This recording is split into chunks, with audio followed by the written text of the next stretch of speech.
Shalom jemaat yang terkasih di dalam Tuhan Yesus Kristus. Penuntun Saat Teduh Sinode Gereja Kristen Jakarta hari ini, Rabu 8 Juni 2022. Hidup dipimpin oleh Roh Kudus. Roma pasal 8 ayat 13 sampai 15. Sebab jika kamu hidup menurut daging, kamu akan mati. Tetapi jika oleh Roh kamu mematikan perbuatan-perbuatan tubuhmu, kamu akan hidup.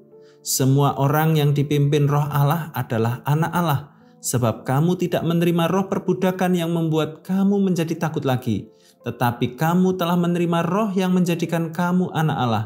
Oleh Roh itu kita berseru, ya Aba, ya Bapa. Manusia diciptakan dengan kehendak bebas atau free will. Manusia mempunyai kebebasan untuk memilih apa yang menjadi keinginannya. Pilihan itu bisa jadi benar atau salah, baik atau jahat. Setiap keputusan atau pilihan yang diambil memiliki konsekuensi yang harus ditanggung oleh manusia. Setiap keputusan manusia tidak mungkin terlepas dari pengawasan dan hukum Tuhan. Firman Tuhan hari ini ditulis oleh Rasul Paulus kepada jemaat Kristen di Roma. Roma adalah kota yang besar, yang penuh dengan berbagai macam godaan. Paulus menggambarkan godaan itu seperti kehidupan di dalam daging, ayat 1 sampai ayat yang keempat.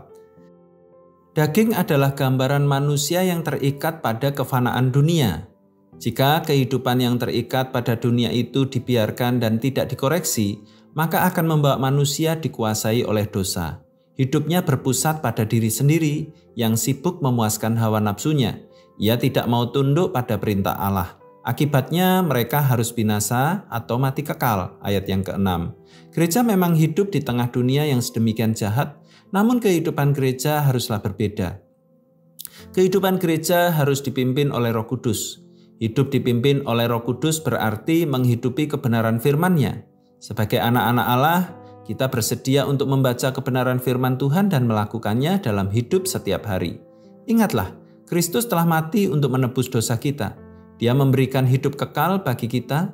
Sudah tentu pilihan yang kita ambil harus memuliakan nama Yesus Kristus. Itu adalah bukti bahwa kita adalah murid-Nya. Jangan mau hidup dikuasai oleh dosa. Kalau hidup kita masih dikuasai oleh dosa, kita perlu merenung apakah kita sudah sungguh-sungguh bertobat. Bila kita tetap hidup dalam daging, mungkin kita belum sungguh-sungguh mengalami pertobatan. Waspadalah, bahwa orang yang hidupnya dikuasai kedagingan tidak akan mendapat kehidupan kekal yang dijanjikan Allah. Namun jika kita hidup dalam Roh, maka kita akan mendapatkan kehidupan yang kekal bersama Kristus. Karena itu hendaklah hidup kita mau dipimpin oleh Roh Kudus setiap hari. Ketaatan pada pimpinan Roh Kudus membawa kita kepada kekekalan. Selamat beraktivitas, Tuhan Yesus memberkati.